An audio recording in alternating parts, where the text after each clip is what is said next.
Okay, good morning slash afternoon slash evening to everybody, depending on where you happen to be. My name is Hayyim Angel. I'm the National Scholar for the Institute for Jewish Ideas and Ideals. I teach Tanakh at Yeshiva University, and it is a pleasure to return to Torah in Motion for part two of a six-part pre-Shavuot series. Last time we dealt with the Ten Commandments themselves, that passage. Now we're going to deal with the surrounding Torah narrative of the revelation, and then we move on to other biblical readings for Shavuot in the coming weeks.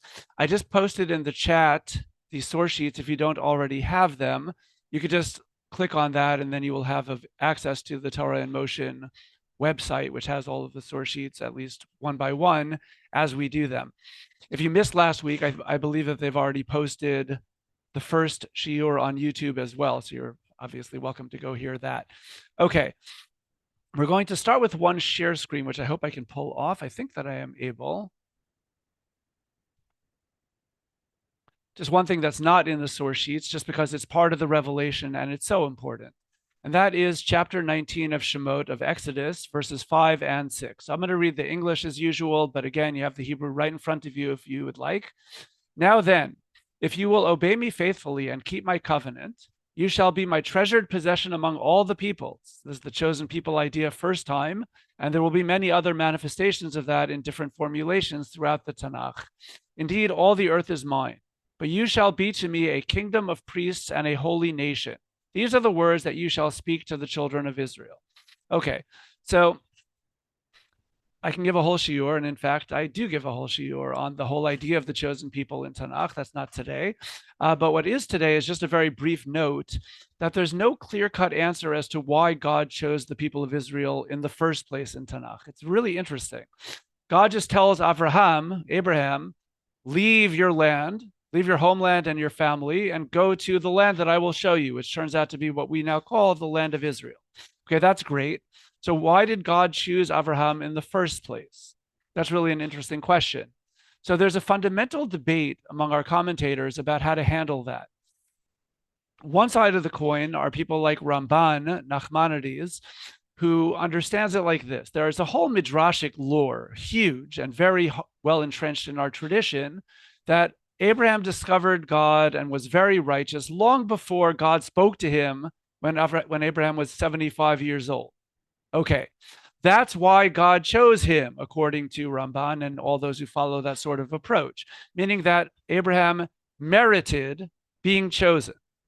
And then the fact that he continues to be incredibly righteous when you and I get to meet him in the Torah simply follows suit from what midrashically he was already up to for any number of years prior to turning 75, which is when we first meet him in the Torah.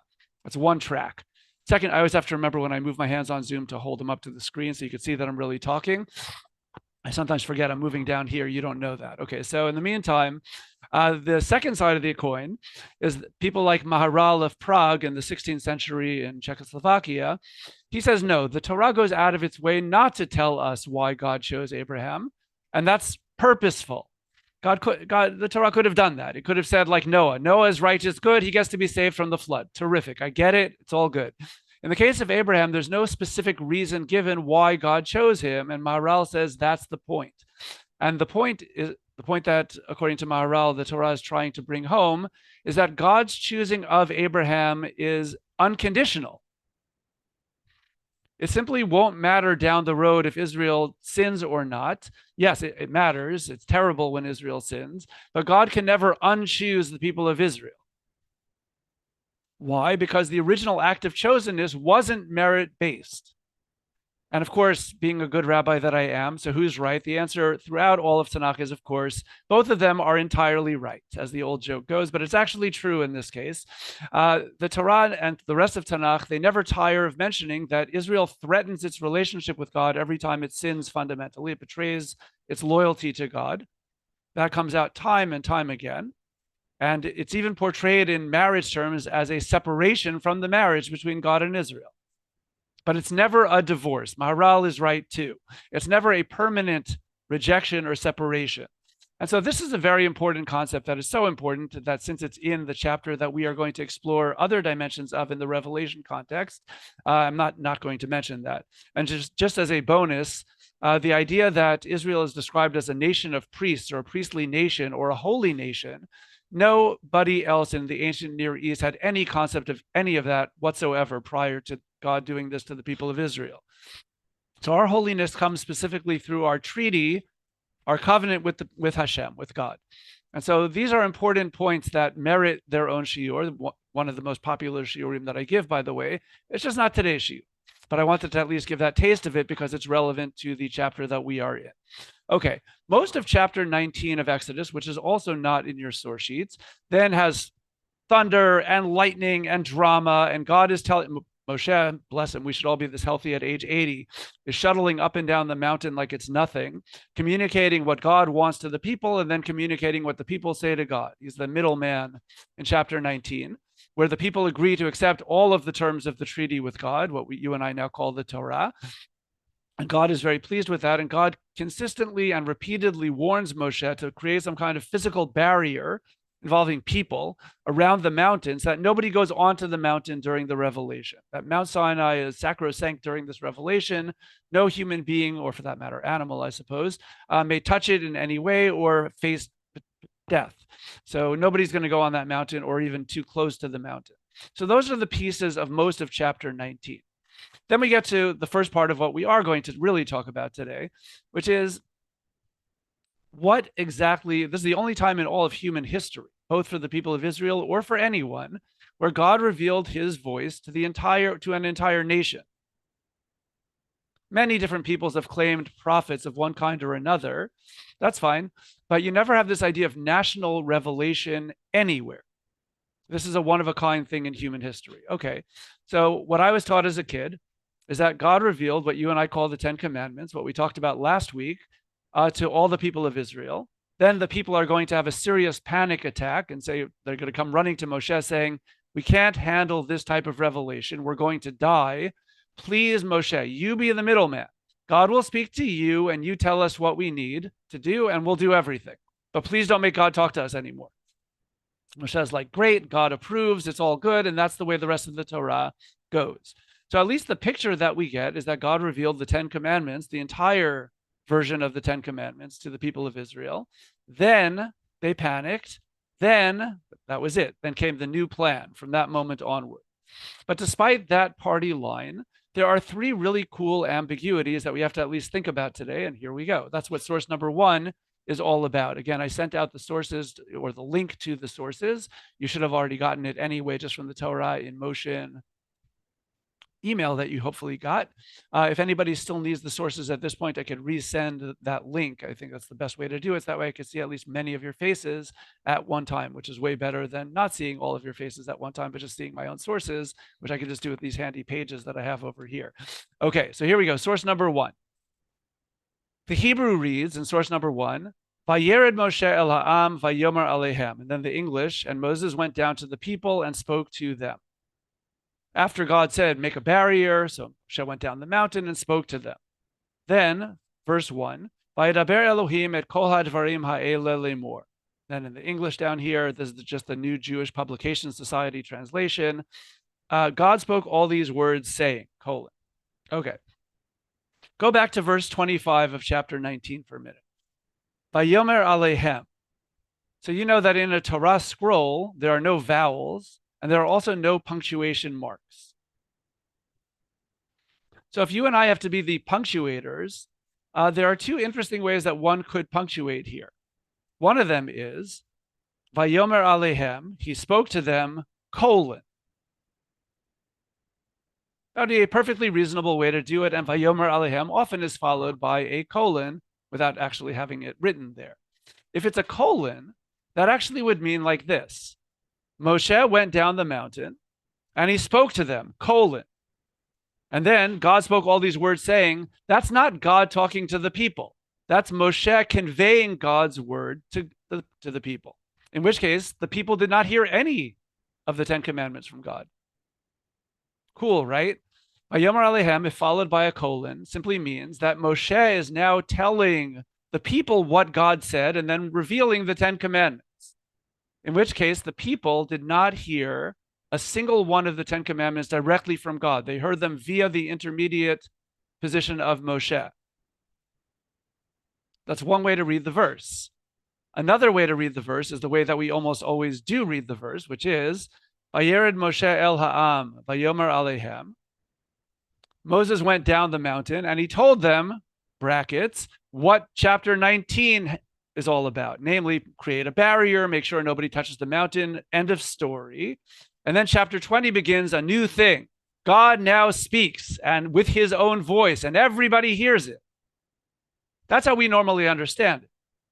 But the fact is that in the biblical Hebrew, this is ambiguous, which is a really interesting ambiguity of all places. Here we have the national revelation, and you very well could read it, depending on how you choose to punctuate, as Moses got the message from God and then conveyed that message of the Ten Commandments to the people. The reality is that even though Vayomer Alehem normally can be followed by a colon, in this case, it probably is not. And that's why our traditional commentaries almost invariably don't read it that way.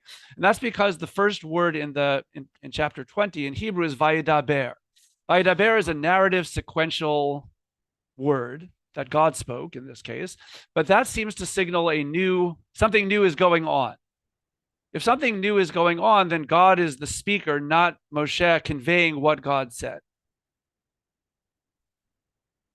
If Moshe were talking, it would have said something along the lines of Elohim diber elai lemor. God spoke to me saying, and then conveyed the text of the Ten Commandments. The fact that Moses doesn't seem to be the speaker probably means that he is not. So I can wipe my forehead time number one. Baruch Hashem, it turns out that the way that I was taught this time seems to be right. That God actually is the speaker at the beginning of chapter 20. I don't ever feel the need to corroborate what I learned as a kid. In fact, it's very rare that what I learned as a kid ever has any remote semblance of bearing on what the Torah seems to be saying. So I don't have any need. I'm not going to do this here if any of you start a sentence this way, but at least what's in my mind whenever I teach, whenever anybody ever says, but I always thought X, what I want to say but can't because I'm very polite is who cares? Because who cares what you thought? What matters is what does the Torah say, right?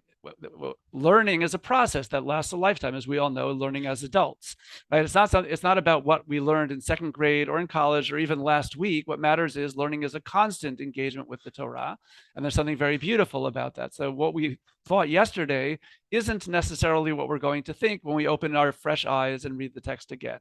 So in this case, this challenging question goes away, and I think that our commentators are fundamentally correct. That's point number one. Point number two, though, which is really, really interesting, even more interesting, I think, than the first one. If you look at, again, chapter 20, verse 1, we're all on source number 1 here. Vayidaber Elohim et kol hadvarim ha'ele lemor, or in the English, God spoke all these words saying. Okay. The expression of Vayidaber Hashem or Vayomer Hashem, that God spoke or God spoke, said, or whether it's Elohim or Adonai, either one is good, appears some 339 times approximately in Tanakh. In 338 of them, meaning all but this one, okay? That's what I'm driving at here. In every example other than this one, it says Vayidaber Hashem el or li somebody. It tells us the addressee of the divine word. It might be Moshe, that's probably the most common one. Sometimes it's Aharon, sometimes it's both, whoever it is. When God is speaking to someone, it always tells us to whom, except for this one, like the biggest and most important of them all put together. Wow, God is speaking. Well, who did he speak to? Did he speak to Moshe or did he speak to the entire nation? This would be a really handy place for the Torah to tell us, but it doesn't. And this is a very important ambiguity. To whom? And you should know that in ancient translations, there's discussion about this. In the ancient Greek translation that we call the Septuagint, it was written by Jews in the Second Temple period, in the Hellenistic period. They have to add their interpretation because the Torah doesn't give us to whom. So they say the ancient Septuagint, a very old Greek translation written by Jews, says God spoke to Moshe. A very reasonable translation. or a very reasonable assumption, I should say. It's definitely not a translation. It doesn't say to Moshe, but they're simply filling in. We need to fill in something. It's either to Moshe or to the nation. Those are our two top candidates, I think. Okay, so to Moshe is a perfectly valid one. In a very old Latin translation that the Western Church used in the earliest centuries of the Common Era, they add to the people, which is how our traditional commentaries almost invariably understand this. Our traditional commentaries do not assume that God spoke to Moshe and then Moshe spoke to the people. Our commentators almost with one voice disagree with the Septuagint and say, no, God spoke to the entire nation. And the truth is, even though I appreciate this ambiguity a lot, because this certainly gave me pause. Oh. Certainly gave me pause when this happened. It's like, oh my goodness, it doesn't say to whom. How do we know that it's to the nation? The truth of the matter is that the Ten Commandments are embedded in a narrative. So if you just go down to the second paragraph, after God then says that the text of the Ten Commandments, if you go down to verse 15, so here I could just read it in the English at the bottom of the page. All the people witnessed the thunder and lightning, the blare of the horn, and the mountain smoking. When the people saw it, they fell back and stood at a distance. You speak to us, they said to Moshe, and we will obey, but let not God speak to us lest we die. Moshe answered the people, be not afraid, for God has come only in order to test you and in order that the fear of him may be ever with you, so that you do not go astray. So the people remained at a distance while Moshe approached the thick cloud where God was. The reality is, given how the Torah organizes the idea, guard the mountain in chapter 19, text of the Ten Commandments with God talking. People have a massive panic attack. It sounds like the point is people panic not by the thunder and lightning of chapter 19, but by the words of God, actually hearing God's voice in chapter 20. That's how the sequence seems to be presented.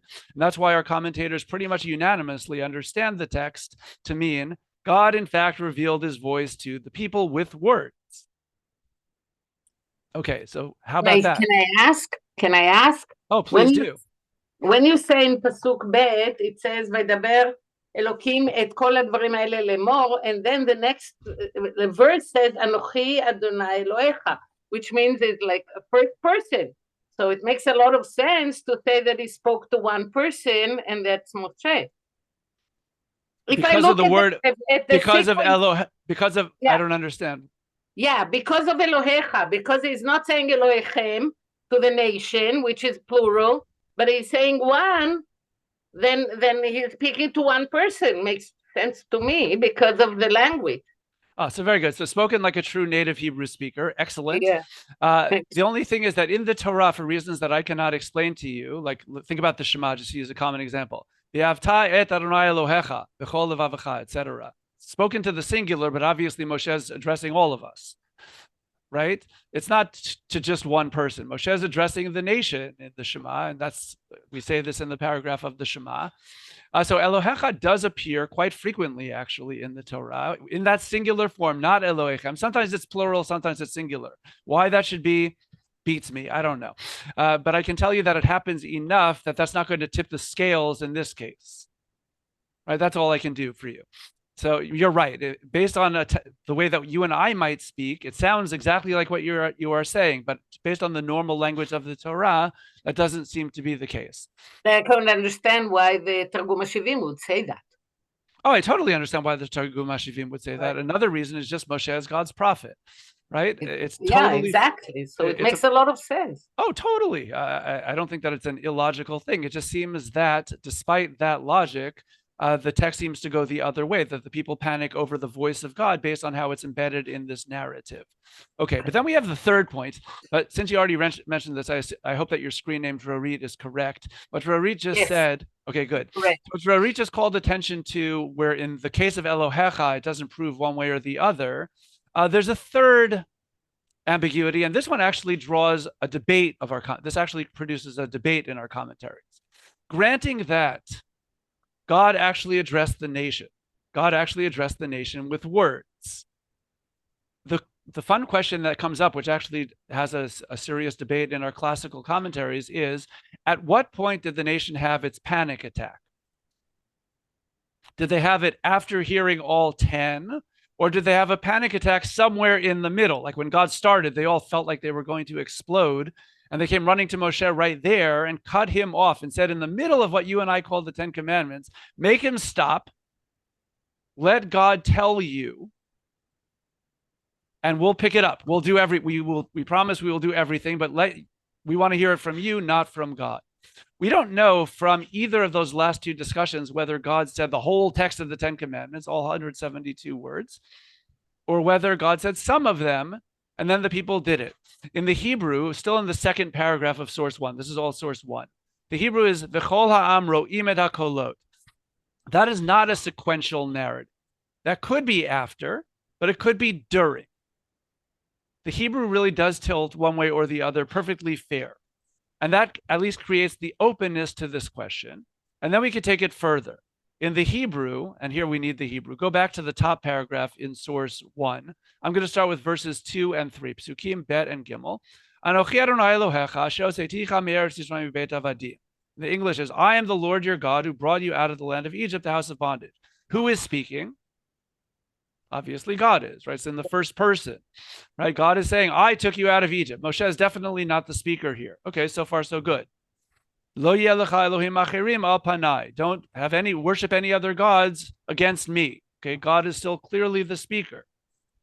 Lo ta'aseh lecha pesel v'chol tzmuna asher b'shamayim mimal v'asher ba'aretz mitachat asher b'mayim mitachal ha'aretz. Don't make any idols or graven images, etc. Lo tishtachaveh lahem v'lo ta'ovdem. You must not bow to them nor worship them. Ki anochi Adonai Elohecha el kanak. For I, God, am a zealous God. I mete out intergenerational punishment. That also, incidentally, is a fabulously interesting shiur, but still not this one. So we're not going to talk about that issue at all. But what we do care about is that God clearly is the first person narrator of this text. Right? I, God, am a zealous God. Okay, so far so good. What you and I typically call the first two commandments, or the first two statements, as we discussed last time, are plainly God's voice. God is speaking in the first person to the entire nation of Israel.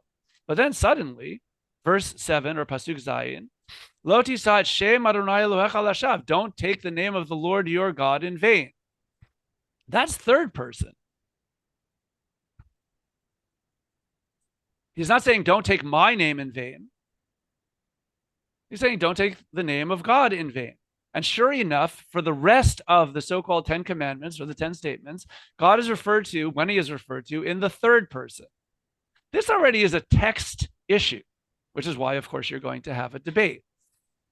There are those really important, prominent commentators following certain Talmudic leads, including Rashi, including Rambam, including various Talmudic passages, that indeed, that's what happened. God revealed the first two statements to the entire nation. People then had panic attack and came running to Moshe, and they said, make him stop. And Moshe said, okay. And God said, okay, more importantly. And from that moment on, God spoke to Moshe, and then Moshe spoke in Moshe's voice. And that really might be the pshat. It might be that God did not reveal the 10 commandments to the nation. He revealed the first two. And then from that moment onward, Moshe was the intermediary, as he is for all the other laws and narratives of the Torah. So that is a view that is out there and adopted actually by very prominent commentators. On the other side, there are those like Rashbam and Ibn Ezra and Ramban and many others who say, no, no, no, no, no. Once God has established his identity, God himself often speaks about himself in the third person throughout the rest of the Torah. Going back to the Drarit point, this is very typical. In fact, it's so typical that maybe that's what's happening here too.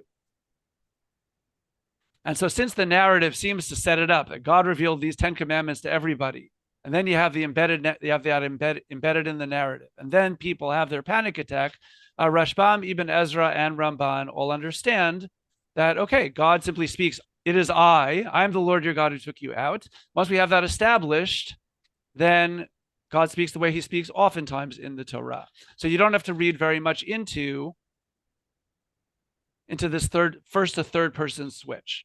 In which case, thank God, I think I could say this now with a straight face. After much investigation and three very real questions, it does seem that the best way to read this passage, but not the only way, is that God revealed the entire 10 commandments to the entire nation of Israel directly, And so what I was taught as a kid seems to be right. How about that? One in a million.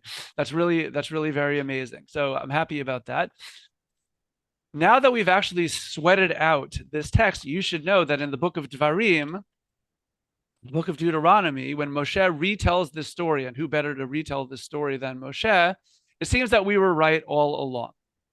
My interest was just, let's understand the text in Shemot first, because as you know, if you read the book of Deuteronomy, it very often retells both laws and narratives from a wildly different slant. So the fact that Devarim is explicit on the points that we had to really sweat with in Shemot doesn't prove the reading of Shemot. But once we have the reading of Shemot that seems to be right anyhow, then we can read Devarim where there's no ambiguity at all. It's exactly what we all thought. God revealed the entire Ten Commandments to all of Israel. So here we go. Jump down to source number 3. Face to face, the Lord spoke to you on the mountain out of the fire. Well, that already sounds like Moshe when he's telling the story of the Ten Commandments in Revelation. God spoke to you directly, right? I stood between the Lord and you at that time to convey the Lord's words to you. For you were afraid of the fire and did not go up the mountain, saying, and then you have the text of the Ten Commandments. That's what the ... is, okay? Then the Lord spoke those words, okay?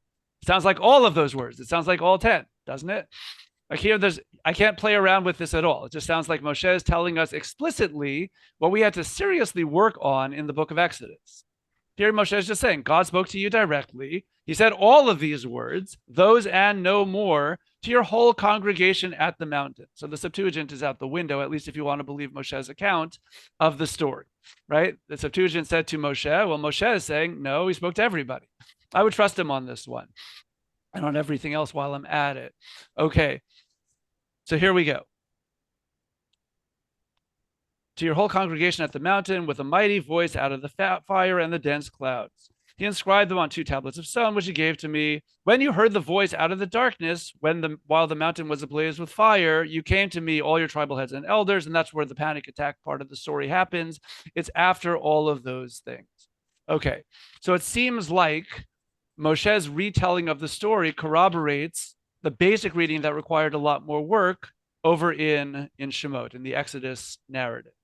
If you jump over to source number 4, one more part of Moshe's retelling the story, also just to corroborate the same thing.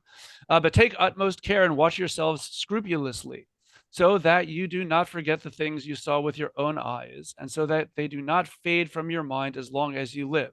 Make them known to your children and to your children's children. The day you stood before the Lord at your God at Chorev, which is another name for Sinai, Sefer Devarim prefers that term.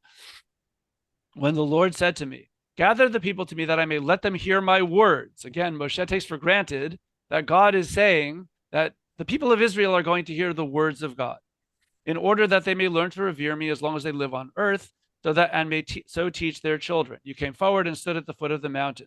The mountain was ablaze with flames to the very skies, dark with densest clouds. The Lord spoke to you out of the fire.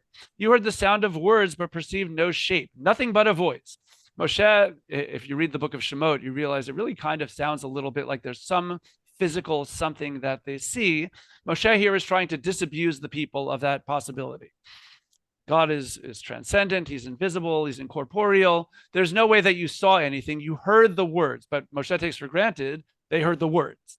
And so these narrative retellings of the revelation at Sinai that we're reading about in Shemot, Moshe very much seems to adopt the view, and it's in the Torah, which kind of gives it quite the oomph of divine authority, that our reading of Shemot seems to be correct. Okay, so that ends that piece of the discussion. If there are any questions or comments on that, this is an excellent time to do that in the chat, or you're welcome to unmute and speak up. I do have a question. You keep on saying that God revealed whether it's 2 or 10 to all the people, but the preparation at Sinai is to separate yourselves from the women. You know, that's a modern commentary. You know, a lot of the feminists standing again at Sinai, that book. So it seems that Revelation and Chazal seem to also, there's a section of Chazal that seem to say women are placeholders, they're not really the people, they're a different tribe altogether. Revelation directed at everybody, or Revelation directed only at the men? And we know the census for Bnei Israel was even not all the men. It was the men between a certain age to a certain age. And that was Bnei Israel, the census of Bnei Israel. So can you really say in good faith that the revelation was to everybody? Okay, so you're taking us a bit far afield, but let's just give an al regel achad, even though I'm sitting. I never sit when I teach except on Zoom. It's such an anomaly for me. But all the same, that's the only way to do it. Although a few of you remember that when I taught in a synagogue back in the day, we used to sit around this awesome table. Then I was stuck. There was that was the nature of that informal discussion, which was really spectacular. Getting back to your point, which is obviously a very important one and which requires a lot more time than I have to give it to today. Yes, I can say in good faith that every last person, men, women, and children, were at Har Sinai, were at Sinai. All of them received the revelation.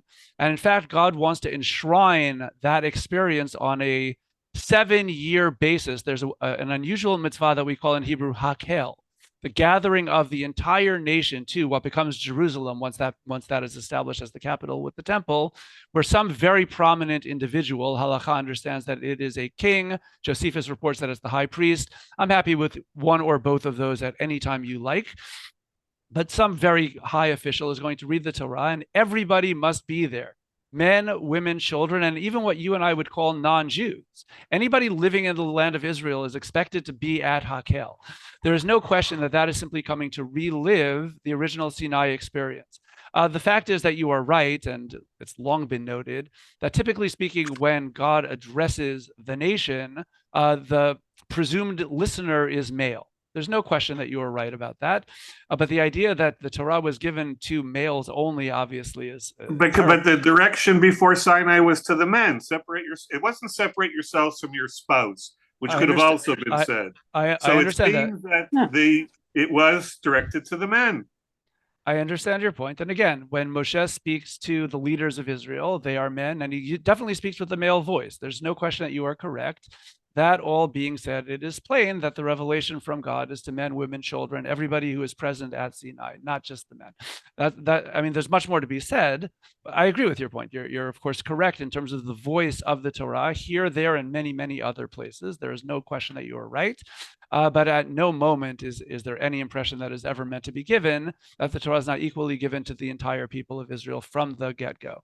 Again, more needs to be said, but that's going to take us, that's also a very different kind of shiur, an important one, but just simply not today's one. Yeah, sorry. Hi, it's so good to see you. Hi, thank you. So I did log in a little late, so I wanted to know whether you addressed in Perek Hey, where it says, Anochi omed ben Hashem u'beinechem ba'et hahi lahagid lachem et devar Hashem ki yiretem mipnei ha'esh. Right. So that sounds like Moshe did intervene, that God spoke to Moshe and Moshe repeated. You're absolutely right in terms of there's definitely an element of Moshe functioning as an intermediary in Shemot also. He's running up and down the mountain. He's conveying God's word to the people to God. The people are terrified out of their wits. All of these points definitely are reflected in Shemot also. What I care about from this passage, though, is the fact that he says that God spoke words to the nation. So regardless of in other words, this could be what I just read could be understood to just refer to everything that happened beforehand, but not to the actual 10 Commandments themselves. That is correct. It sounds like when Moshe talks about the actual 10 Commandments, God spoke real words to the entire nation. Okay. As long as we're on the Ben Melech question, men, women, and children. Everybody who was there heard the revelation equally, and the Torah from the get-go is addressed to the entire people. And then the whole thing afterwards about Hey Tivu Asher Diberu, that's also that's from that point on, but not correct. Okay. In other words, once again, if we can establish the reading of Shemot the way that I set it up, then that's what it's saying in Shemot also, that after this, the people freaked out, ran to Moshe and said, you be the intermediary. So Devarim adds divine approval to this. Right. So after this is not after the first two, it's after all 10. After all 10, that is correct. So again, you can't prove is always a big word in our tradition, but I do believe that it is by far the most likely way to read the passages in Shemot, and then Devarim simply corroborates that. Okay. And then just one quick thing regarding the previous point, even if the women had to be separated for 3 days, that was 3 days beforehand. That didn't mean that during the revelation they weren't there. That is correct.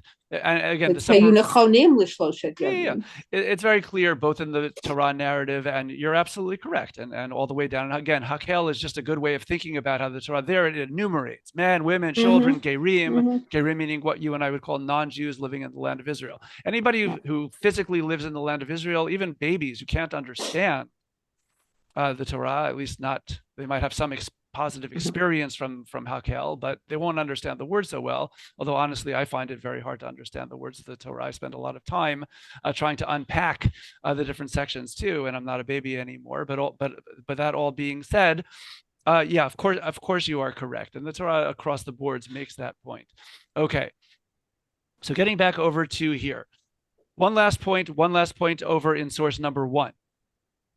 This is just a really interesting point. And back in verse 15, in source 1, all the people witnessed the thunder and lightning. Stop right there. What do you mean you can witness lightning all you like, but it's hard to witness thunder? Well, so there's why? a really... You experience it. You experience it. Oh, so you're expanding the word ro'im. In other words, the Hebrew is ro'im, which technically means see. So you're already giving a perfectly fair way of encountering this. So Ro'im in Hebrew also means like to understand. So Correct. if they are, they heard the thunder and they understood, like the purpose of it or the meaning of it, then that makes a lot of sense. They don't have to see it. Absolutely. But so the starting point still is ro'eh means to see with your eyes. And so there's just an interesting, and of course you're already answering the question. So our sages already debated it. So it's just an interesting one. Rabbi Ishmael, who tends to be the forerunner of more like the Pshat school, trying to come down to what is the text really saying in its natural context. It understands that this is what we call in English a zugma. I'll spell it. It's a funny spelling, but Rabbi Ishmael doesn't personally use that word. Okay, but that's what it is. Zugma simply means, and a lot of our Mifarshim accept this type of approach here, that if you say that the people saw the thunder and the lightning, what that means is you see what you can see and you sense or perceive what you can perceive. In other words, they heard the thunder, and that's okay. Like you might say that my eyes and heart weep, to use that type of poetic thing. That's also a zugma, right? We understand the eyes have the tear ducts and the heart doesn't, but that's okay. Nobody's going to come at the poet and say, oh my goodness, how could you say the heart weeps? There's no tear duct over there. You're right, fine, sue me. But we all understand that's what a zugma does. This is a perfectly normal poetic way of talking in the language. And again, Rabbi Ishmael is the one who produces that one. Rabbi Akiva is much more likely to take a more darshanut approach down the road. So what we have here is good old-fashioned synesthesia. He also does not choose to use that word. I don't know why.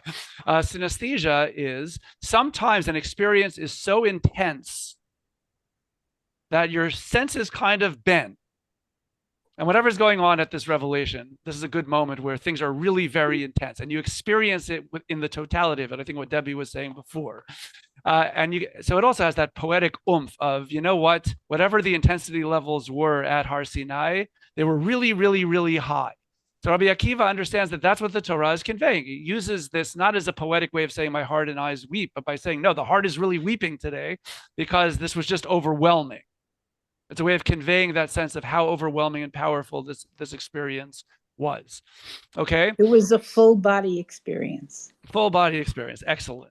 And then you have a third approach, which obviously just gets out of the problem. This is like a more rationalist approach. I mean, it's not a problem, but it's a really interesting way of thinking about it. Rambam, Ralbag, and others just say, look, senses are used interchangeably sometimes. You can say that Yitzchak Avinu is smelling Yaakov, who smells an awful lot like Esav because of the wardrobe thing. So he says, Re'eh reach beni, see the scent of my son, like the smell. So you can't really see a smell, right? Although I guess sometimes you can with but anyway, his point is just that sometimes senses are used interchangeably in Tanakh. Don't read anything into this. It's perfectly fine to use the word ro'eh in a broader sense, the way that some of you have said. So Rambam and Ralbag and others take it that way also. But I appreciate the more poetic readings in this particular case, just to convey the sheer power and overwhelmingness of the experience. Could it possibly mean that the people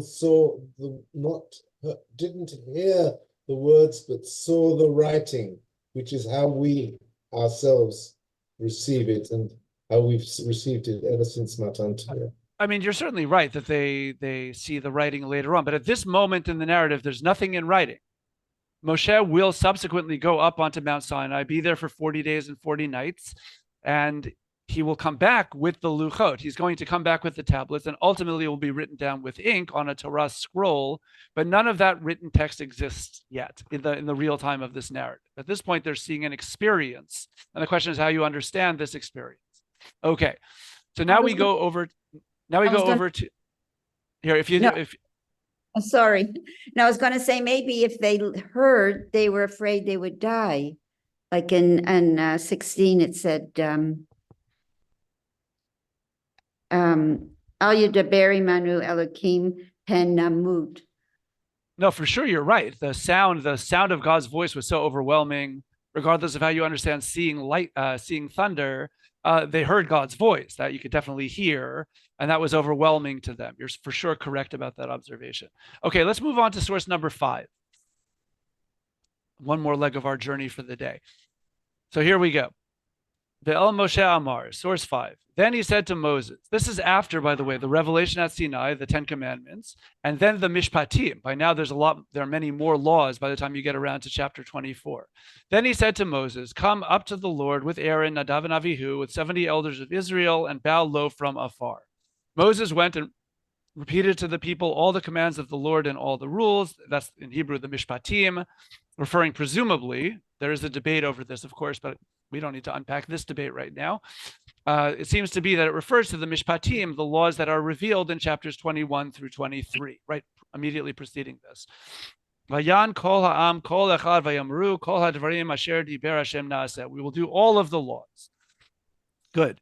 Vayichtov Moshe, verse 4, Moses then wrote down all of the commands of the Lord early in the morning. So here you finally have a written text, going back to whoever commented on that before. Finally, something is in writing now. Early in the morning, he set up an altar at the foot of the mountain with 12 pillars for the 12 tribes of Israel. Verse 7. Then he took the record of the covenant. In Hebrew, it's Sefer HaBarit. So in the world of Midrash, this Sefer HaBarit, what exactly did Moshe write down? So you can think big, and there are Midrashic positions that Rashi quotes that, okay, it could be that at this moment, God revealed to Moshe, and Moshe wrote down the entire Torah from the word Bereshit, the very beginning of the creation, until this moment, because obviously you can't have the whole Torah yet. Some parts still need to happen. But at the very least, the entire narrative from God created the world to up to Mount Sinai, all theoretically could have been written down at this moment. It would take a while, but that's okay. I don't worry about logistics in this type of discussion. So that's one side. Another midrashic position is God revealed all of the laws of the Torah. The laws could have been revealed, at least primarily, in their entirety right now, as opposed to the narratives, which obviously you need to wait for them to happen before you can have them as part of the Torah that we have. Okay, so those are two views that you already find in ancient midrashim. So that's the midrashic think big approach, either the entire Torah from the beginning to this moment, or laws, many, many, many laws. Within a contextual reading, though, it seems like Ibn Ezra and Ramban are more what I would think, which is, okay, what did he write down? This is easy. The 10 Commandments, the Mishpatim, and the blessings and curses that appear in the book at the end of the book of Leviticus, which also the Torah goes out of its way in sources 6 and 7. The Lord spoke to Moses on Mount Sinai. Even though it's way yonder at the end of the book of Leviticus, God revealed these blessings and curses and the laws of Shemitah and Yovel, sabbatical years, and the Jubilee years at Sinai also. Source 7, these are the laws, rules, and instructions that the Lord established through Moshe on Mount Sinai between himself and the Israelite people. The blessings and the curses were very much part of this covenant. It was Hashem at Sinai itself warned the people. If you keep all these laws, it'll be fantastic. Blessings galore. And if you don't, well, it will be really, really bad in successive waves of doom. Okay? So, excuse me. So that was all part of the Sinai covenant. And so Ibn Ezra and Ramban say that's what Moshe wrote down, the actual Sinai covenant right now. So that's great. Okay, so that seems to be correct. So I don't have, there are always dissenting views, and they're always yelling in my head. I always feel that without being psychotic, I always have voices yelling in my head. Because whenever you give any shiur, and thank God I give many, we disagree about everything. So every single verse has many, many debates. And so sometimes you can present, okay, here are 3 opinions of a panoply of many. Great. So all the other ones are like, well, what about mine? Right. And that's the way these things go. And then if you only say one, because you can't unpack everything in any one shiur, it just takes too long and it becomes very clunky. So then you always have these other voices that are shouting and saying, wait a second, you just presented it as though it is fact. So what I do to handle that and to try to keep these voices quieter in my mind is just say, there is a debate, but we're not going to talk about it right now. So that way, okay, you give them the nod and now you move on. So going back to source number 5, we're up to verse 7. Then he took the record of the covenant and read it aloud to the people. And they said, all that the Lord has spoken, we will faithfully do. So that's Naaseh v'nishma. It's wonderful. It's an absolute act of commitment on the part of the people. That includes those laws and that God has already given. But it also seems to include, as Rashbam points out, any law that God will give us down the road as part of this covenant, we're all in. That seems to be part of this Naaseh v'nishma, and that's certainly how the Torah is rigged. That this is only the beginning of a much bigger covenant that God will reveal in successive stages over the next 39 years, whatever it is, through the 40 years of the wilderness. Okay. Moshe took the blood and dashed it on the people and said, this is the blood of the covenant that the Lord now makes with you concerning all these commands. So this is just a formal covenantal sealing of the treaty. Everybody is in. The people of Israel have accepted the treaty. It's all good. Then Moshe and Aaron, Nadav and Avihu, with 70 elders of Israel, ascended. And they saw the God of Israel. Under his feet there was the likeness of a pavement of sapphire, like the very sky for purity. You understand why Moshe is going to show up in the book of Deuteronomy in sources 4 and 5 that we've already seen and said, you didn't see a thing. Because it sure sounds like they do, right? I mean, that's the whole point. It sounds like something visible is going on here. And so Moshe himself has to disavow that possibility in Devarim. He's like, I was there. I was at the top of the mountain. I saw the whole shmear. You didn't see a thing. And that's a very important part of what Devarim is doing because of the possibility of error here. Whatever this means is way over my head. But whatever it does mean, Moshe, again, I trust his word over what it seems to be over here, even though I can't tell you what this means, that they did not actually see anything. Yet he did not raise his hand against the leaders of the Israelites. They beheld God and they ate and drank. So there's some really cool discussions here, and that's what I wanted to do in some of the time we have left. If you look at source number 8, it's in the Jerusalem Talmud, Amar Rav Meisha, which is, already then they had some Galicianers pronouncing the word Moshe in a different sort of way. Bebavel Ketiv Kemare Evan Sapir, that when Ezekiel has the celestial chariot vision, which we'll talk about, God willing, next week, only a little bit, don't worry. Here he sees in the vision a stone of sapphire, which is translated as sapphire. It sounds like the same thing. Let's just keep that for now, because why clutter when we could just move on? They saw some bluish stone in the divine vision. Mizraim Ketiv K'maseh Livnata Sapphire. It's a brick of sapphire. So the Jerusalem Talmud, at least Rav Meisha over here, understands something very profound about this. Like, what's the difference between a brick of sapphire and a stone of sapphire? Why is it one in one place and one in the other place? It's a good midrashic type of question. But what comes out of this is, I think, fascinating. To teach you, just as a stone is harder than brick, so too, the enslavement under the Babylonians was even harsher than the enslavement under the Egyptians.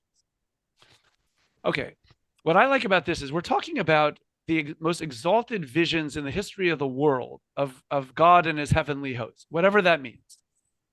Okay, and this Rabbi Meisha, is bringing it down to the real experience, that here they are perceiving God in our story as a brick. Why? Because during their enslavement, they made regular good old-fashioned mortar mud bricks. And that's how they see God. I don't know about you. I find that remarkable. You could talk about some exalted, ethereal vision of the heavenly hosts, but the idea that you're going to bring your own personal experience in to such a degree that that's what you see, is a very powerful statement about how prophecy outside of Moshe can work. That's how all of our religious experience works.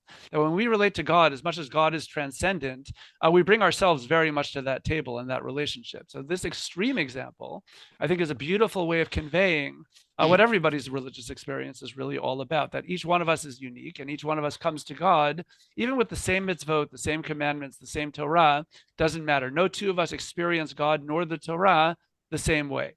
And I think there's something very beautiful about this particular source in that regard. Can I say something? Sapphire is not sapphire. They didn't have sapphires at that time. Yes, sir. Lapis lazuli. Which is a color, which then even works with this better because it's the color, whether it's a stone or a brick or whatever. Very good. It actually does fit in. So I was avoiding that discussion, but you're right. As long as you're bringing it up, good. You're absolutely right. They didn't have sapphire so far as we know in that part of the world. Lapis lazuli seems to be the leading candidate of, and sapphire is a color, exactly as you say. Semi-precious.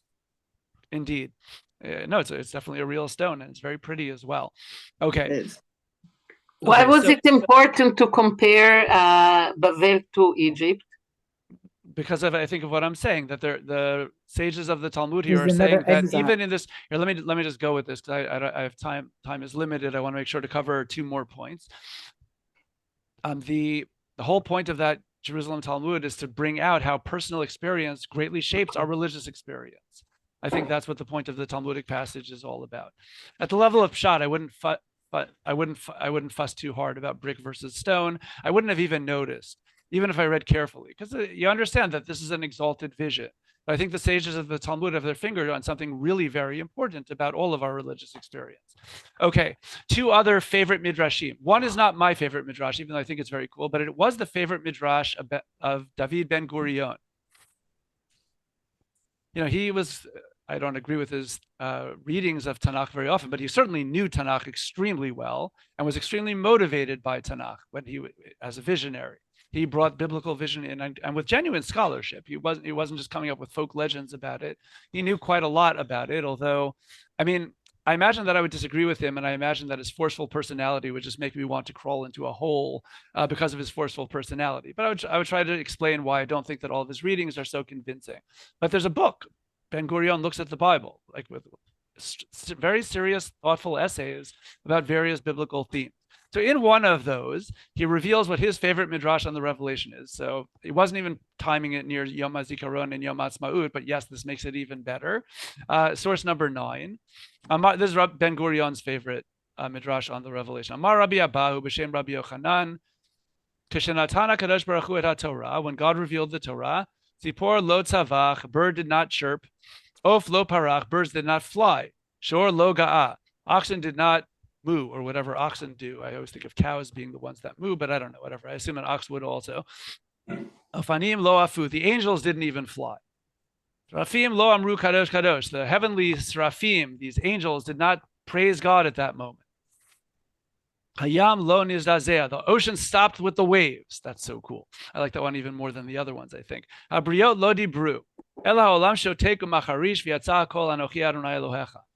So Ben Gurion found this midrash. It's so antithetical to what the Torah, with all that zugma and synesthesia we were just talking about. There's thunder, there's lightning, there's sounds of a shofar. It was loud. There was a lot of fanfare during the revelation. But Ben Gurion likes this midrash, which imagines that the entire world, literally, and the universe, and the cosmos, and the angelic host ground to a complete and total halt. So that the only sound in the universe at that moment was God's voice. I love that midrash too. I'm with Ben Gurion. It's not my favorite. I'll share my favorite in just a moment. And with that, we will close. But Ben Gurion definitely, he likes that image. And I think there is something extremely powerful, even though it's flatly against how the Torah presents the event, where there was tons and tons of noise, even at Mount Sinai, let alone, I assume birds were still chirping at will in Australia, or wherever else they might have been at that time. But all the same, there's an extreme power to this midrash, and I wanted to share that. But I want to close with my favorite midrash on the subject, which is source number 10. And they stood under the mount. Excuse me, Rabbi Angel, before you move, I want you to close with your, it reminds me of, it's Sandra Rappaport, hi. Hi, Sandra, it's good to see you. Likewise, very enjoyable. Shemesh begivon dom, v'yareach be'emek ayalon. If God can do that, then God can do this. And whether or not the birds stopped chirping in Australia? I would think yes. It didn't say v'yareach be'emek ayalon. It isn't specifying that just over here when Joshua needed it, the sun stopped in his path. It actually, the Midrash, I think, has to be picking up on this and saying when something momentous happens, I mean, utterly momentous, whether you see it, whether you feel it, whether you have synesthesia, whether you're thrown down onto your knees and in the panic. I think what the Midrash is doing is saying it's bigger than anything else. And to have it bigger with sound is one way of looking at it. And Ben Gurion's favorite Midrash is gorgeous because it says, no, the absence of sound. It's almost as if God is creating something brand new from the tohu vavohu. I think it's extremely powerful. I love it. I'm not disagreeing. I appreciate Midrashim in the world of Midrash that they're trying to convey a powerful idea. I think Ben Gurion and you are spot on in terms of that. My powerful idea is in source number 10. I think that other one is powerful too. I enjoy sharing it. And they stood under the mount. Rav Avdimi bar Chama bar Chasa said, this teaches that the Holy One, blessed be he, overturned the mountain upon them like an inverted cask. And he said to them, if you accept the Torah, good. If not, there shall be your burial. So here's another good midrashic move. Vayamdu b'tachti tahar means they stood at the base of the mountain. Nothing fancy. That's it. You don't have to go any further. But tachtit can also mean under the mountain. So this midrash is taking a midrashic slant. Midrash does this all the time. It takes semantic ranges of a word, and they'll play off of a different meaning that plainly is not what the Torah is saying, because the word in a vacuum could mean that. So here it means that they stood under the mountain. Well, the only good way to stand under a mountain, if you haven't dug a tunnel recently, is if God picks up the mountain and holds it over your head. So that's how the Midrash is understanding this. Basically, God is threatening them. He's saying, hey, guys, you want to accept the Torah? And they all said, okay, now put the mountain down. And that was that. Right? So that's the way that the Midrash goes with B'tachti Tahar. So in the meantime, Rav Acha bar Yaakov observed, this furnishes a strong protest against the Torah. This is the kind of question that would get shut down in most yeshivot at any point in Jewish history, today included. But it's one of the most fabulous questions in the entire Talmud. Rav Acha is saying, great, so we have this Midrash about the people of Israel being under a mountain. You don't need to take that part literally, obviously, but the concept is the people of Israel accepted the Torah under compulsion. But wait a second here, says Rav Acha. If the people of Israel accepted the Torah under compulsion, and we're all bound by this eternal covenant because our ancestors accepted it and bought into an eternal covenant with God, it sounds like there is a flaw in the covenant. If the people didn't willingly accept the Torah, then how can that be an eternal covenant? That is a very good question. One of the reasons I love the Talmud so much. Yeah, so he says this furnishes a strong protest against the Torah. So coercion is always you can get out of a contract if it's coerced. Yeah, and this is quite coerced. So comes Rava, and I like Rava's answer even better than the question. Instead of coming up with some pat answer that shrugs off the question, he says, no, your question's right. And he said Rava, even so, they reaccepted it in the days of Achashverosh. What Rava seems to be saying is something overwhelmingly amazing, which is, indeed, you're right. The moment of Sinai, as powerful as it is, and of course, that is the moment that creates an eternal binding covenant between God and Israel. It does. But there is a flaw in it, because even if a mountain is not really floating over their head, there's thunder, there's lightning. The people think they're going to die. You get the sense that, and not to mention they're in a desert. Let's say they say no. What's going to happen next? Okay, no more man for you. I mean, who knows what would happen? The people of Israel are not exactly in a good bargaining place. So they accept it under some degree of compulsion, even though they're as willing as can be. So Rava says, you're right. As long as there is prophecy, there is an element of divine compulsion in the divine word. And you have to wait for the Purim story where prophecy stopped to fully ratify the covenant, where finally the Jews were able to say, we want to keep the Torah because we want to keep it, without any compulsion of prophecy at all. I don't know about you, but the sheer intellectual honesty and power of this statement, to me, even trumps the silence of the cosmos. I think it's great. And so I've been a big fan of that Talmudic passage for quite some time, but I think it really does speak to what Tanakh is trying to get at. We are a revealed religion, and revelation lies at the very, very heart and soul of everything that we do. And that being said, we need to have our own human free will fully embrace and endorse the covenant, which on some level couldn't really be done at Mount Sinai. on some level, it was just not possible. We had to wait for a moment where sadly prophecy stopped, which is terrible, but it afforded us the opportunity to fully and freely choose to embrace the Torah and God.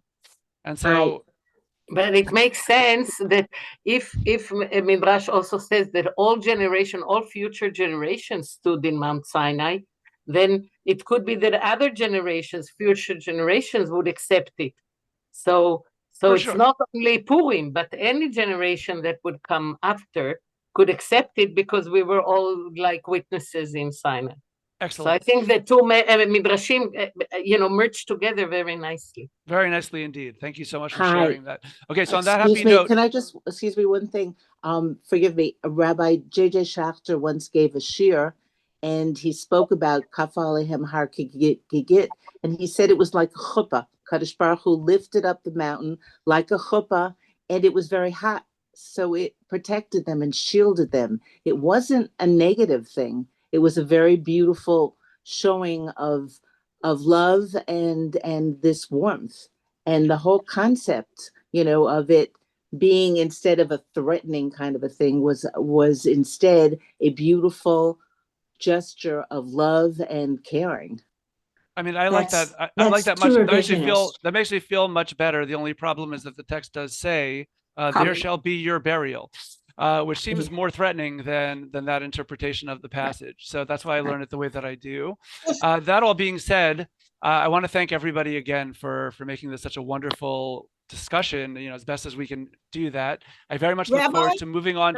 Let me just finish up because we're out of time. I apologize.